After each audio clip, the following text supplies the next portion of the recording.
Hi all! Today we're going to be going through everything you need to know to set up groups in Canvas. So just a little caveat before we start, this is a course with real material in it, but all of the students are fake and the teacher is me. And all of the submissions are fake as well. So don't be worried about FERPA with this. Everything is fake here. But I want to show you in a real course what it looks like to set up groups.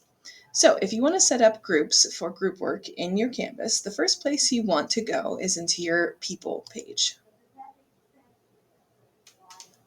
And before you start setting up these groups, you kind of want to look at what kind of group projects you're going to be doing. How many do you need? How many different group settings are you really going to have? Do you want to use the same groups throughout the entire semester? Do you want to use different groups and have students kind of switch around for different projects? It's totally up to you, but you kind of want to think about that a little bit before you go in to set up your groups. So once you have an idea of how many different kinds of groups you're going to need, you'll go into your People page and you will add a group set. The group set name will be the name of the project that you want the groups to do or the assignment that you want the groups to do. Or if you're going to be using the same groups every single time throughout the whole semester, maybe you can just say, let's say Core 200 groups and be done with it. You also have a couple of different options here about how these groups will actually be populated, and there's a little pop-up here that will help you kind of explain these and understand these a little bit more, so feel free to hover over that if you'd like to. You can allow self-sign up to these groups if you want students to sign up themselves, if you want to allow them to kind of pick and choose who they want to be in their groups. If you have a cross-listed course, you have to make sure to check require group members to be in the same section. Now, if you don't allow self-sign up, you're not going to have to worry about that. If you do, make sure you check it. And that's only for merged or cross-listed courses. Okay? So as for the group structure, you can create the groups now. Basically, you say, I want, let's say, 4 groups, and I want to limit group members to 6 per group. All right. If I don't care how many people are in a group, I'll just kind of leave it blank. And there we go. All right. If I don't want to allow self sign up and it's going to do it automatically, this is a little bit easier, where you just have to choose your group structure. So you can either choose to create your groups later, and I will show you how to do that. Split students by number of groups, where you will say, I need, let's say, 4 again groups. And again, you can require group members to be in the same section if you want to do this. All right. You can also choose to have leaders in a group. Automatically assign a student group leader if you'd like, or you don't really have to do that at all. All right.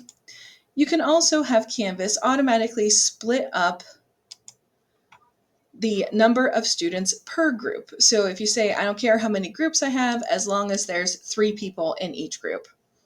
There we go. All right. So make your choice based on what you want. I'm going to split students by number of groups. I'm going to say I want 4 groups. And I'm going to not worry about members being in the same section because this particular course is not merged, it is not cross-listed, and everybody is in the same section anyway. All right, so I'm going to hit save. And it will take Canvas just a minute or two to actually split your students up into groups. If it is taking a while, again, you can, and it says it here, you can close this little box right here and keep working. It will keep going in the background, and you just kind of check your People tab after a minute or two, and it should be there. And there we go. So you can see in my course, I now automatically have 4 different groups with a fairly even spread of students. So if I'm looking at these groups, and I did have Canvas kind of automatically just put everybody together, and I'm looking in here and I'm going, oh, I really don't want Hank Williams with Celine Dion. They just really don't get along. Or, oh, these two have worked on the same project together forever. I want them to work with somebody else. All you have to do to be able to switch groups is to just click and drag, and Hank will end up wherever you want him to end up. So it's very simple to create those group sets. If you have already set up a group set, let's say we've got 6 groups here for this Connecting Spheres presentations, and I had set this up at the very beginning of the course, but I had 4 students join my class after I set up those groups. Well, no problem whatsoever. Again, all I have to do is click and drag. I'm going to set this to change the existing group. Click and drag, click and drag, click and drag. And there we go. I've added all of those students to those groups. And the only reason it actually asked me if I want to change the existing group or if I want to create a new set is that these quote unquote students have actually already turned in this particular assignment. We are a little further into the semester at this point, so it will only ask you that if an assignment set to a group has already been completed. But you can choose whether to make up a brand new group set or just change the group set that you already have. All right? So it's a very simple process. Click drag, click drag. So let's look at how to actually then use these groups to create a group assignment. I already have one open here. So make sure that in your assignment settings, you are talking about how this actually is a group assignment. So students know that they do need to do this with their group of people. And I'll show you in just a minute where students can find their groups and how they find out who they're with. But for you on the instructor side, all you have to do is create your assignment, make sure that you mention that it is a group assignment, edit your assignment, and then you'll scroll down to where we see the group settings. Toggle on the box that says this is a group assignment. And then once again, you do have a couple of different choices. You can choose to assign grades to each student individually. If you do not check this box, whenever you go into SpeedGrader and grade this assignment, every member of the group will get the same grade that you give the first member of that group that you grade. So there is no kind of splitting that out. There's no way to kind of take away points from one particular person for maybe not participating in the group or anything like that. If you don't check this box, it is a much faster grading experience, but you don't have as much leeway as far as giving particular points to individual group members. If you do want to make sure that you can give single grades to individual group members, make sure that you check that box. All right, then you'll choose group set. I want to use Unit 1 Scientific Method group assignment for this set. So I've already set that up in People. You can see all of my different group sets here. All right, and I can choose which one I want to pick. I'm going to choose Unit 1, or if I've forgotten to make a group set, I can make a new group category right here. Scroll down, hit save, and you're done. You are set up for groups. Now let me show you how this is going to work for grades. Okay, so here you can see my gradebook, and you can see that everyone has turned in this writing hypotheses group assignment. Excuse me. So the way that this will work, because I have set this assignment that I am giving everybody in the group the same grade, whenever one member of the group uploads their assignment, everyone will end up with the same upload. So only one member of the group actually has to do the uploading whenever you're giving everybody the same grade. So let me just show you what I mean really quick. Let me pop open SpeedGrader here. Because I have this on everybody gets the same grade, you can see that I don't have student names up here. Excuse me. you can see that instead I have groups. So whatever I've named these groups within my group set, this is what it's going to be. All right, so everybody is going to get the same grade. Everybody in group 1, everybody in group 2, everybody in group 3. All right, so let's go back to group 1 here. Now, you'll be able to add comments, and you can see a comment down here that all comments are sent to the whole group. If you do want to add in comments just to one particular student, you will have to add them in the actual gradebook. So if I do want to make a comment just Chuck, I can go into the gradebook, click in his box for this assignment, click on the arrow, and then type any comments I have for just him here in the gradebook. But here in SpeedGrader, any comments that I add here, any media comments, any files that attach, it will go to the whole group. And if I give them a 10 out of 10, there we go, and I hop back over to my gradebook,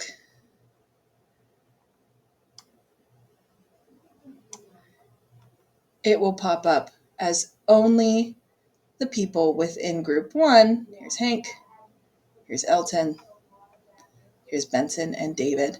They all got a 10 out of 10. So you don't have to worry about grading absolutely every single person's here when you set that up. Now, if you have it set to every student gets their own grade, then you will see student names up here, and then they will have to upload their own work, their own group work for everyone. All right. But at that point, assignment comments will go individually just to one student. Okay. So let's pop over to another one just so you can see it. All right. Love it. They didn't quite get there though, so I'm going to give them an 8 out of 10. It's going to refresh. I'm going to pop back over to my grade book so you guys can see that happen in real time. So you can see here's my group 2, Sabrina Carpenter, Lady Gaga, Michael Jackson, and Billy Joel all ended up with an 8 out of 10. So this can be a really quick way for you to grade your papers if you want to set them up like this. A really great way for students to get to know different people in their class, especially when you do have larger classes, and a really great way to make sure that everybody is getting the same comments. Now, if you do use a rubric with this assignment, the rubric will be right here on the right, like every other rubric assignment that happens in SpeedGrader, and every member of the group will get a copy of that rubric with their assignment comments, just like you would with a regular non-group assignment. So now let me show you what this looks like from a student perspective. So if I'm a student, I will know that I have been added to a group because I will see this nice big groups button right over all the way on my left underneath my courses button. So if I click on groups, you'll see why it's really important for the instructor to be really intentional when they're naming these group sets.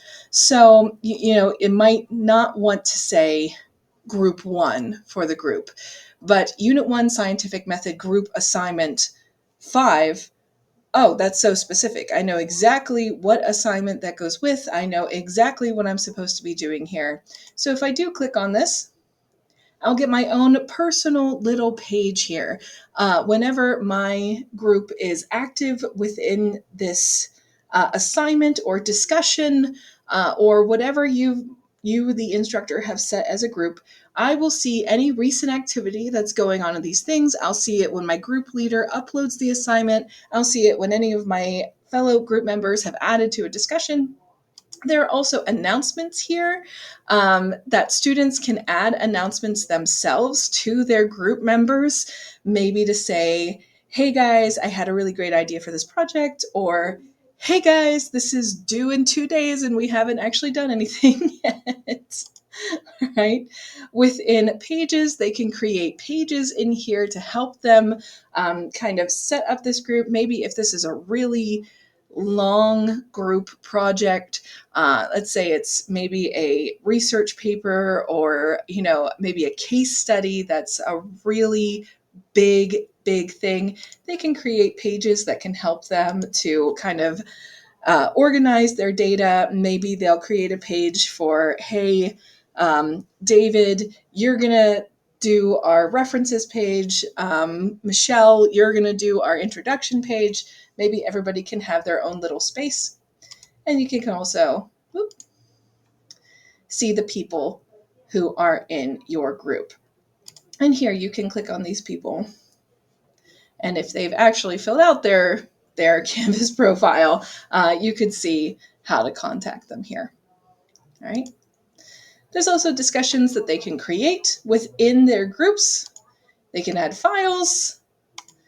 They can set up a Big Blue Button conference to talk to each other really quickly here. They can also set those up and schedule those to say, hey, we're going to have a group meeting, maybe every Tuesday at 6 p.m. or something like that. They can add those here. And they can also collaborate here with Google Docs or Google Sheets or Google Slides or however they want to do that.